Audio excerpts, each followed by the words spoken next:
साथियों, मैं Yogesh Kumar marathon classes Jaipur में आपका हार्दिक स्वागत करता हूं। दोस्तों, आशा करता हूं कि आपकी पढ़ाई अच्छी चल रही होगी।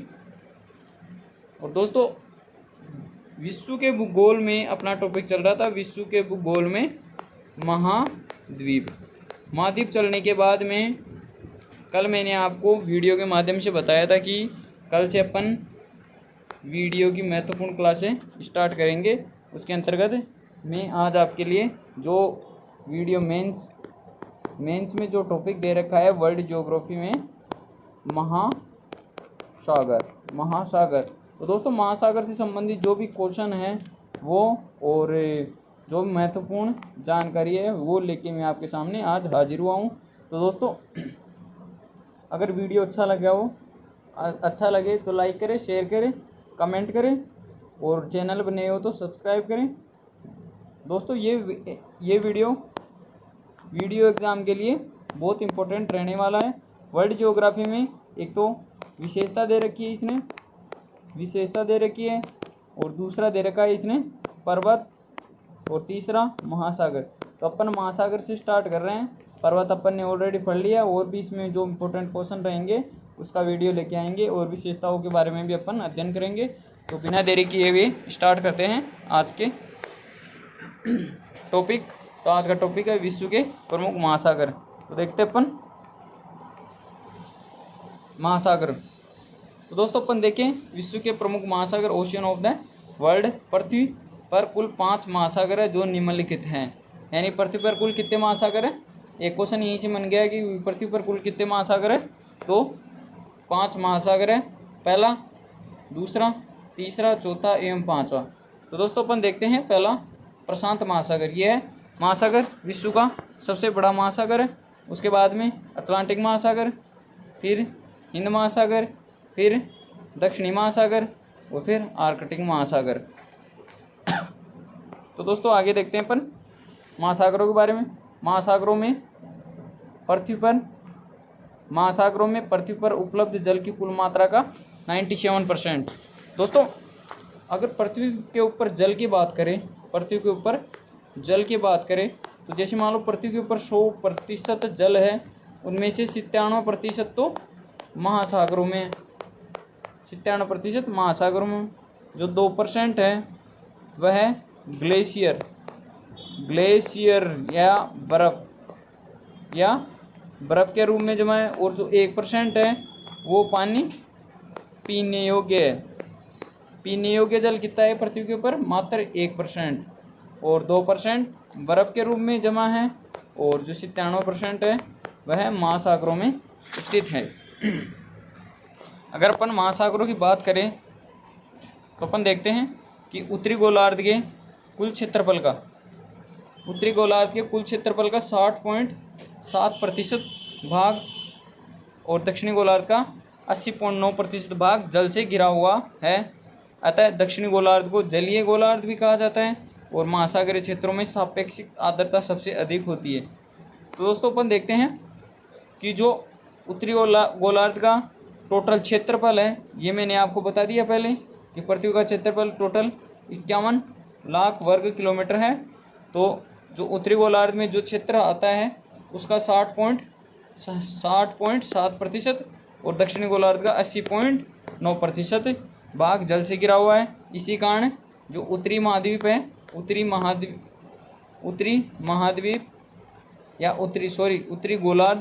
गोलार्ध को स्थलीय गोलार्ध और जो दक्षिणी गोलार्ध है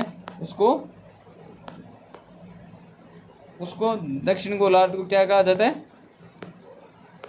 जलीय गोलार्ध। दक्षिणी गोलार्ध को जलीय गोलार्ध कहा जाता है। इसके बाद अपन बात करें, दक्षिणी गोलार्ध को जलीय गोलार्ध भी कहा जाता है और महासागरीय क्षेत्रों में सापेक्षिक आर्द्रता सबसे अधिक होती है। दोस्तों, एक तो होती है निरपेक्ष आर्द्रता और एक होती है सापेक्ष आर्द्रता। दोनों में डिफरेंस है। इसके बाद अपन देखते हैं एक एक महासागर। तो अपन देखते हैं पहला प्रशांत महासागर। महासागरों में क्षेत्रफल एवं गहराई के अनुसार इस महासागर का विश्व में पहला स्थान है। यानी दोस्तों मैंने आपको अभी बताया कि प्रशांत महासागर विश्व का सबसे बड़ा एवं गहराई के अनुसार भी सबसे बड़ा महासागर है। और इसकी बात करें अपन, तो यह पृथ्वी के धरातल के 1/3 भाग पर फैला हुआ है। दोस्तों यह पृथ्वी का जो कुल क्षेत्रफल है 51 लाख वर्ग किलोमीटर, उसका 1/3 भाग पर यह फैला हुआ है। इसका क्षेत्रफल 16.5 करोड़ किलोमीटर वर्ग किलोमीटर है। इसके बाद अपन बात करें, यह त्रिभुजाकार है जिसका उत्तरी शीर्ष बेरिंग जल डमरू मध्य और आधार अटलांटिक ये अंटार्कटिका महाद्वीप है। यानी दोस्तों जो ये अपन देखते हैं यहाँ पे, तो दोस्तों ये है, जैसे मान लो कि ये है उत्तरी अमेरिका हो गया, ये उत्तरी अमेरिका हो गया, फिर यहीं से दक्षिण अमेरिका स्टार्ट हो जाता है और इधर से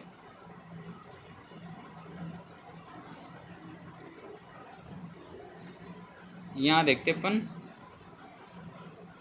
जैसे मान लो कि ये तो हो गया उत्तरी अमेरिका और इधर पड़ता है एशिया महाद्वीप, तो यहीं से पड़ जाता है ये भारतीय उपमहाद्वीप, तो ये पड़ गया। तो दोस्तों ये तो है नॉर्थ अमेरिका, इधर पड़ गया ये एशिया महाद्वीप। तो दोस्तों एशिया महाद्वीप को नॉर्थ अमेरिका से जो ये अलास्का प्रांत है, या फिर इसको बोल सकते हैं साइबेरिया, रूस है। तो दोस्तों इसके ऊपर यहाँ तक इसका जो प्रशांत महासागर है, इन दोनों के बीच में जो संधि है इसको बोलते हैं बेरिंग जल संधि। यानी कि इन दोनों के बीच की जो संधि है उसको बेरिंग जल संधि कहते हैं। और दोस्तों इसकी बात करते हैं अपन, तो अपन देखते हैं कि जो इसकी आकृति है, देखो दोस्तों यहाँ तो थोड़ा संकरा है, फिर यहाँ देखते हैं अपन, जैसे ये थोड़ा पास में है और ये ऐसे बना हुआ है, ऐसे इसकी आकृति लगभग ऐसे है। तो इसका जो शीर्ष वो तो उत्तर की तरफ हो गया, और जो अंटार्कटिका है दक्षिणी महाद्वीप, उसकी तरफ इसका आधार हो गया। तो ये कहना चाहता है कि यह त्रिभुजाकार है और इसका उत्तरी शीर्ष बेरिंग जल डमरू मध्य और आधार अंटार्कटिका महाद्वीप है। इसके बाद अपन देखते हैं मेरियाना ट्रेंच है, मेरियाना गर्त, इसको चैलेंजर गर्त भी कहा जाता है, क्योंकि चैलेंजर पृथ्वी पर या महासागरों में जो गर्त है उनकी खोज के लिए एक अभियान चलाता है, उसको चैलेंजर अभियान कहा जाता है। तो अपन देखते हैं प्रशांत महासागर में फिलीपींस द्वीप के पास में विश्व का सबसे गहरा गर्त उत्तर पश्चिमी प्रशांत महासागर की गुआन द्वीप माला में स्थित है, जिसको मेरियाना गर्त कहा जाता है। दक्षिणी चीन पूर्वी हिमालय में अवस्थित यह प्रशांत महासागर का भाग है एवं सबसे बड़ा सागर है दक्षिणी चीन सागर पूर्वी एशिया में स्थित है एवं प्रशांत महासागर का भाग है, यह सबसे बड़ा सागर है। दोस्तों पहला आता है कोरल सागर, दूसरा आता है ग्रेट ऑस्ट्रेलियन सागर, तीसरा दक्षिणी चीन सागर। तो तीसरे नंबर का सबसे बड़ा सागर है और प्रशांत महासागर का सबसे बड़ा सागर है। इसके बाद अपन देखते हैं टाइफून, यह उष्णकटिबंधीय चक्रवात है जो प्रशांत महासागर में आता है टाइफून, और ये टाइफून दक्षिणी चीन सागर में आता है उष्णकटिबंधीय चक्रवात। इस चक्रवात के अलावा एक आता है टोर्नेडो, यह है जो कैरिबियाई सागर यहाँ से यही स्टार्ट होता है, यह भी उष्णकटिबंधीय चक्रवात है और यह है यूएसए में जाकर भारी तबाही कर लाता है। इसके बाद अपन बात करें जो जावा द्वीप है या जावा सागर है, यह प्रशांत महासागर में स्थित है और इसी के सारे।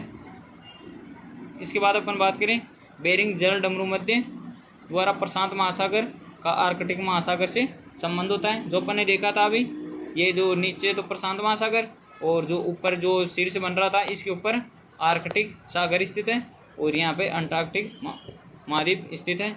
अपन देखते हैं प्रशांत महासागर के किनारे जो सक्रिय ज्वालामुखी के क्षेत्र होने के कारण इसे रिंग ऑफ फायर या अग्निवलय के नाम से जाना जाता है। ये क्वेश्चन हर बार पूछता है कि रिंग ऑफ फायर किसे कहते हैं, तो प्रशांत महासागर को रिंग ऑफ फायर कहा जाता है या अग्नि वलय कहा जाता है। किसको? प्रशांत महासागर को। इसके बाद अपन बात करें हिंद महासागर की। प्राचीन भारतीय ऐतिहासिक भूगोल में इसे रत्नाकर नाम दिया गया है हिंद महासागर को। और हिंद महासागर का अधिकांश भाग दक्षिणी गोलार्ध में स्थित है। और जो भारतीय उपमहाद्वीप में जो मानसून आता है, मानसून वह उत्तरी हिंद महासागर के कारण ही आता है, या जो पवनें चलती है वह उत्तरी हिंद महासागर से ही चलती है। ये क्वेश्चन सेकंड ग्रेड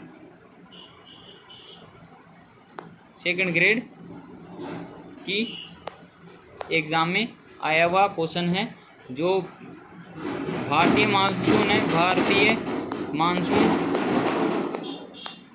की उत्पत्ति कहाँ से होती है, उससे संबंधित ये क्वेश्चन आया था। इसके बाद अपन बात करें उत्तर में प्रायद्वीपीय भारत हिंद महासागर को 2 भागों में विभक्त करता है। जैसे दोस्तों भारत की जो स्थिति है वह लगभग ऐसी है। अपन देखें जैसे ये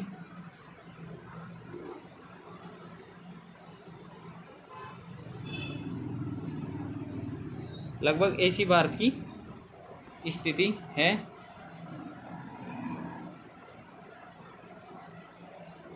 लगभग ऐसी स्थिति भारत की है। तो अपन देखते हैं इसमें, ये तो हो गया बंगाल की खाड़ी और ये हो गया अरब सागर। जो दोस्तों ये जो यहाँ स्थित है ये है श्रीलंका।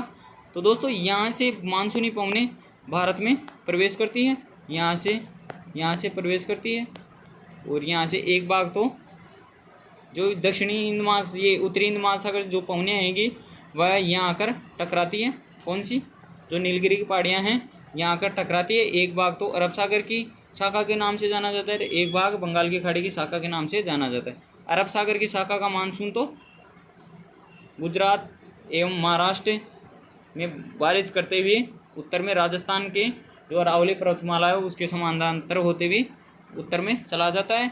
और ये जो बंगाल की खाड़ी का मानसून है ये मेघालय की जो प्रमुख चोटियाँ हैं गारो खासी एवं जयंती की पहाड़ियाँ वहाँ से टकराकर और हिमालय से टकराने के बाद में यह उत्तर के मैदान और जो पर्वतीय क्षेत्र हैं उनसे होता हुआ यह अरावली पर्वतमाला से टकराकर इसकी जो नमी है वह कम हो जाती है। और अपन देखते हैं जो गारो खासी जयंतिया की पहाड़ियाँ हैं उसके जस्ट अपोजिट साइड में वृष्टि छाया क्षेत्र बनता है। वृष्टि छाया क्षेत्र जो शिलोंग के पठार के नाम से भी जाना जाता है। और यहाँ पर जो तमिलनाडु है यह भी वृष्टि छाया क्षेत्र में आ जाता है। और यहाँ देखते हैं अपन महाराष्ट्र का जो जो लातूर क्षेत्र है वह भी वृष्टि छाया क्षेत्र में आ जाता है। और जो राजस्थान का जो पश्चिमी भाग है वह भी वृष्टि छाया क्षेत्र के अंतर्गत आ जाता है। तो यह 2 भागों में विभक्त हो जाता है, एक तो बंगाल की खाड़ी का, एक अरब सागर की मानसून के अंतर्गत। तो बंगाल की खाड़ी एवं अरब सागर के मानसून के नाम से भी जाना जाता है। तो यह 2 सागर ये हिंद महासागर में ही स्थित है। जावा एवं सुंडा गर्त इसकी जो गहराई है वह है 7450 मीटर हिंद महासागर का सबसे बड़ा गर्त है, सबसे गहरा गर्त है। तो दोस्तों अपन गर्त की बात करें तो पहला है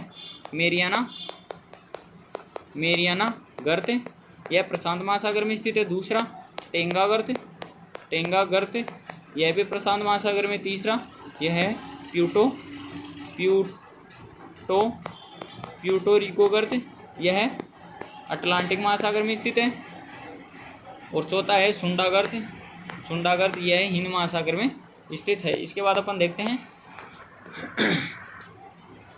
लक्षद्वीप और मालदीव भारत के दक्षिण पश्चिमी तट के समीप स्थित प्रवाल भित्तियाँ, यानी जो लक्षद्वीप का निर्माण हुआ है वह प्रवाल भित्तियों के कारण ही हुआ है। और जो अंडमान निकोबार द्वीप समूह है इसका निर्माण जो अराकानियोमा पर्वत श्रेणी है, जो म्यांमार की पर्वत श्रेणी और जो हिमालय के पूर्वी भाग में स्थित है, पूर्वी भाग की शाखा का ये एक नाम है अराकानियोमा। वह नीचे भूमिगत या फिर समुद्र से होते हुए ये जो अंडमान निकोबार द्वीप समूह है इनका निर्माण अराकानियोमा पर्वत श्रेणी से ही माना जाता है। एक है मेडागास्कर, हिंद महासागर का सबसे बड़ा द्वीप स्थित है मेडागास्कर। हिंद महासागर का, प्रशांत महासागर का अपन बात करें, प्रशांत महासागर का सबसे बड़ा जो द्वीप है वह है पापुआ न्यू गिनी। और जो अटलांटिक महासागर का है वह है ग्रीनलैंड, सबसे बड़ा द्वीप। यह दुनिया का सबसे बड़ा द्वीप। दूसरे नंबर पे पापुआ न्यू गिनी और तीसरे पे मेडागास्कर आता है। इसके बाद अपन बात करें आर्कटिक या उत्तरी ध्रुव महासागर। बेरिंग जलडमरू आर्कटिक और प्रशांत महासागर को जोड़ता है। आर्कटिक महासागर साइबेरिया शेल्फ विश्व में सबसे बड़ा मग्न तट है। यह सबसे उथला महासागर है, आर्कटिक महासागर। इसके बाद अपन बात करें अंटार्कटिका या दक्षिणी ध्रुव महासागर। तो दक्षिणी ध्रुव महासागर या अंटार्कटिका महासागर, यह अंटार्कटिका महाद्वीप के चारों ओर स्थित है। क्षेत्रफल की दृष्टि से यह विश्व के महासागरों में चौथे नंबर पे आता है। पहला पे आता है प्रशांत, दूसरे पे अटलांटिक, तीसरे पे हिंद, चौथे पे ये और पांचवे पे ये। सबसे छोटा कौन सा हो गया? आर्कटिक महासागर। इसमें देखते हैं अपन, यह चारों ओर स्थित है। क्षेत्रफल की दृष्टि से विश्व में चौथे स्थान पर आ जाता है और यहाँ गरजती चालीसा पवनें प्रवाहित होती है। दोस्तों यहाँ पर जो पवनें चलती है दक्षिणी गोलार्ध में पवनें चलती है, उनको अलग अलग नाम से जाना जाता है। जैसे ये 0 डिग्री हो गया, यहाँ अपन देख सकते हैं। ये अपन उसके वायुदाब के हिसाब से देख लेते हैं अपन। जो वायुदाब रहता है उसके अनुसार अपन देखते हैं, तो उससे अपन को समझ में आ जाएगा कि जो ये गरजती चालीसा पवनें हैं वह कैसी होती है कैसी नहीं होती। तो ये देखते हैं, ये 0 डिग्री। इसके बाद अपन देखते हैं यहाँ से अपन 30 से 35 डिग्री, और इसके बाद अपन देखते हैं 60 से 65 डिग्री। इसके उत्तर में भी वही सिचुएशन, 30 से 35, 60 से 65 और 75 से 90। तो दोस्तों जो ये भूमध्य रेखा, तो जो वायुदाब पेटियां हैं तो इनकी दिशा दक्षिणी गोलार्ध में तो दक्षिणी पूर्व से उत्तर पश्चिम की तरफ, और जो उत्तरी गोलार्ध में है यह उत्तर पूर्व से दक्षिण पश्चिम। और इन्हीं पवनों को जो ये दक्षिणी गोलार्ध में आ जाती हैं तो उनको 40 डिग्री पर इनको कहा जाता है गरजता चालीसा, और 50 पे कहा जाता है इनको प्रचंड 50, और 60 पे कहा जाता है इनको चीखता 60। तो इनके उपनाम है, ये नाम अक्सर पूछे जाते हैं। तो गरजता 40 हो गया, प्रचंड 50 और चीखता 60, ये दक्षिणी गोलार्ध में चलती है। अब है अटलांटिक या अंध महासागर। एक तो होता है अंध महासागर, ये अंध महासागर। इसमें अपन देखते हैं व्यापार की दृष्टि से संसार का सबसे व्यस्तम महासागर है। महासागरों में सर्वाधिक लवणता अटलांटिक महासागर में पाई जाती है। इसमें सारगेसो सागर भी पाया जाता है, सारगेसो सागर, जहाँ पर प्लैंकटन जीव पाया जाता है। और इसके उत्तर में जो ग्रांड बैंक और उसके उत्तर में एक डागर बैंक है। इसमें अपन देखते हैं इसका आकार एस के समान है, एस की आकृति के समान है। क्योंकि जैसे अपन उत्तरी अमेरिका की बात करें तो ये हो गया उत्तरी अमेरिका, और दक्षिण अमेरिका की बात करें अपन जैसे दक्षिण अमेरिका लगभग ऐसा हो गया। और जो यूरोप की बात करें अपन तो ये हो गया यूरोप, ये हो गया अफ्रीका महाद्वीप, तो ये बाल्टिक सागर हो ही गया, ये हो गया ग्रीनलैंड। दोस्तों यहाँ पाया जाता सार्गेसो सागर और जो लेब्राडोर जो एक तो जी ये है उत्तरी अटलांटिक जो जलराशि चलती है, उत्तरी अटलांटिक जलराशि, वो मैंने आपको पहले बता रखी है कि यह है विश्व की सबसे गर्म जलधारा चलती है, और यह है यहाँ जाकर ये जो लेब्राडोर जलधारा है वहाँ जाकर मिल जाती है। और जब दो विभिन्न या दो अलग अलग प्रकार की वायु राशियाँ आकर मिलती हैं, वहाँ जो क्षेत्र बनता है वह जो मछलियों के लिए बहुत महत्वपूर्ण क्षेत्र बनता है। वहाँ पर प्लैंकटन जीव निवास करते हैं और ये इसको बोलते हैं ग्रांड बैंक बोलते हैं। और इसके ऊपर देखते हैं अपन एक जो साइबेरिया से जो जो ग्रीनलैंड के ऊपर जो आर्कटिक महासागर है, वहीं से जो पवनें आती हैं उसके कारण एक तो ये पवन इससे पवनें आर्कटिक महासागर से पवनें आने के कारण यहाँ पर भी एक क्षेत्र बनता है, उसको डागर बैंक कहा जाता है। और डागर बैंक एवं ग्रांड बैंक दोनों अटलांटिक महासागर में ही बनते हैं। इसके बाद अपन बात करें, यह पृथ्वी के कुल क्षेत्रफल का 1/6 भाग एवं प्रशांत महासागर का आधे भाग पर स्थित है। अटलांटिक महासागर में अनेक सीमांत सागर पाए जाते हैं, जिसमें काला सागर, एड्रियाटिक सागर, कैरिबियाई सागर, मेक्सिको की खाड़ी, एजियन सागर, हडसन की खाड़ी, नॉर्वेजियन सागर। दोस्तों ये मैंने आपको विश्व के भूगोल में जो महाद्वीप पढ़े थे अपन, उसमें सब कुछ बता रखा है, तो एक बार वो वीडियो पे आप देख लें। छोटे से यानी कम समय में उसमें बहुत सारी महत्वपूर्ण चीज़ें बताई गई है जो एग्ज़ाम की पॉइंट ऑफ व्यू से बहुत महत्वपूर्ण रहती है। बरमुंडा त्रिकोण उत्तरी अटलांटिक महासागर में स्थित है। बरमुंडा ट्रायंगल भी बोलते हैं इसको। प्रमुख मत्स्य क्षेत्र George Bank, Saint Pierre Bank, Grand Bank, सिविल बैंक, एक डागर बैंक।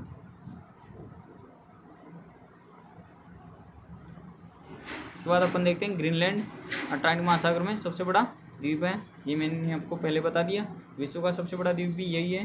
तटरेखा अटलांटिक महासागर की तटरेखा बहुत कटी है, इसकी लंबाई सर्वाधिक है। सार्गेसो सागर यह अटलांटिक महासागर में स्थित है। इसके बाद अपन देखते हैं भूमध्य सागर। यह यूरोप और अफ्रीका महाद्वीप के मध्य स्थित है। भूमध्य सागर जहाँ से भारत में शीतोष्ण कटिबंधीय चक्रवात के कारण माउट होती है, वह ये भूमध्य सागरीय चक्रवातों के कारण ही भारत में माउट होती है। जिब्राल्टर जल संधि द्वारा अटलांटिक महासागर से जुड़ा हुआ है। स्ट्रोम्बोली ज्वालामुखी इसी सागर में स्थित है। स्ट्रोम्बोली, जिसे भूमध्य सागर का प्रकाश स्तंभ भी कहा जाता है, स्ट्रोम्बोली ज्वालामुखी को। उत्तरी सागर यूरोप और ब्रिटेन द्वीपीय समूह से घिरा हुआ उत्तरी अटलांटिक महासागर का भाग है। मत्स्य दृष्टि से यह डागर बैंक यहीं अवस्थित है। डागर बैंक की स्थिति मैंने आपको भी बताई है।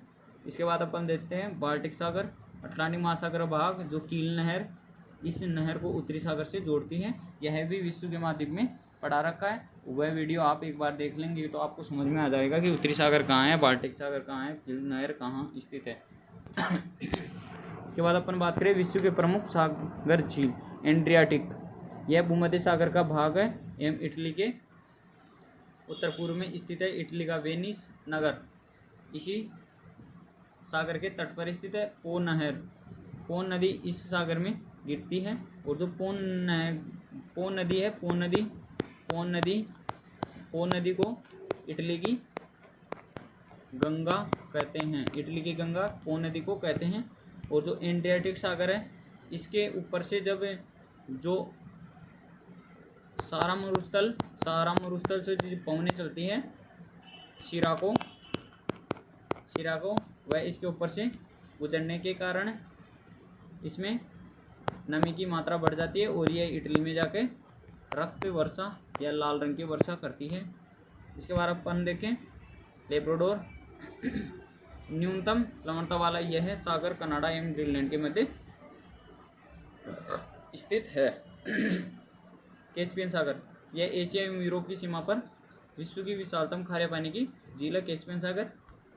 मैंने आपको पहले ऑलरेडी बता रखा है, इसमें वोल्गा एवं यूराल नदी आकर गिरती है। महत्वपूर्ण क्वेश्चन में अपन देखते हैं, सबसे बड़ा महासागर कौन सा है एवं सबसे गहरा? प्रशांत महासागर। सबसे छोटा आर्कटिक। सबसे गहरा महासागर प्रशांत महासागर। सबसे उथला महासागर आर्कटिक महासागर। सबसे गहरा गर्त मेरियाना गर्त 11,022 मीटर। सबसे लंबा गर्त एल्यूशियन गर्त। लंबे गर्त की बात करें तो एल्यूशियन गर्त, ये क्वेश्चन तो बहुत बार पूछा गया है लेकिन ये क्वेश्चन अब तक पूछा नहीं गया है, तो अब की बार इसी की उम्मीद बनती है कि सबसे लंबा गर्त कौन सा है, तो एल्यूशियन गर्त है। सबसे बड़ा द्वीप ग्रीनलैंड। फिर पापुआ न्यू गिनी। इसके बाद अपन देखते हैं सबसे बड़ा नदी है द्वीप मांजुली द्वीप ब्रह्मपुत्र नदी पे। और सबसे बड़ा द्वीप समूह है इंडोनेशिया। सर्वाधिक जनसंख्या वाला द्वीप जावा द्वीप। सबसे दूरस्थ द्वीप यह है बोवे द्वीप। दक्षिण अटलांटिक महासागर में सबसे लंबा ग्लेशियर लेनवर्ट ग्लेशियर अंटार्कटिका में स्थित है। भारत का सबसे लंबा ग्लेशियर सियाचिन ग्लेशियर। और सियाचिन ग्लेशियर पर पाकिस्तान ने खुद का अधिकार जमा लिया था, इस कारण यहाँ पर ऑपरेशन मेघदूत का संबंध सियाचिन ग्लेशियर से ही है। सबसे बड़ी जल संधि कौन सी है? टाटर जल संधि। सबसे बड़ी जल संधि कौन सी है? टाटर जल संधि। सबसे चौड़ी जल संधि कौन सी है? डेविड जल संधि। ये मैंने आपको पहले करवा रखी है। तो दोस्तों ये थी आज की क्लास, जो वीडियो एग्जाम से संबंधित जो अपना टॉपिक है महासागर। तो आज पहला टॉपिक कंप्लीट होता है। तो दोस्तों अगर वीडियो अच्छा लगे तो लाइक करें, शेयर करें, कमेंट करें और चैनल पे नहीं हो तो सब्सक्राइब करें। कल अपन इससे अगला टॉपिक जो विश्व के भूगोल में पर्वत है वो तो करवा रखे हैं। इसके बाद अपन दूसरा टॉपिक स्टार्ट करते हैं जो शायद भारत के जीके से, भारत के भूगोल से संबंधित रहेगा। तो दोस्तों मिलते हैं नेक्स्ट क्लास में। अगर वीडियो अच्छा लगा हो तो लाइक करें, शेयर करें, कमेंट करें एवं सब्सक्राइब करें चैनल पर नहीं हो तो। और हमारे टेलीग्राम चैनल से भी जुड़े ताकि आपको PDF आसानी से मिल सके। धन्यवाद।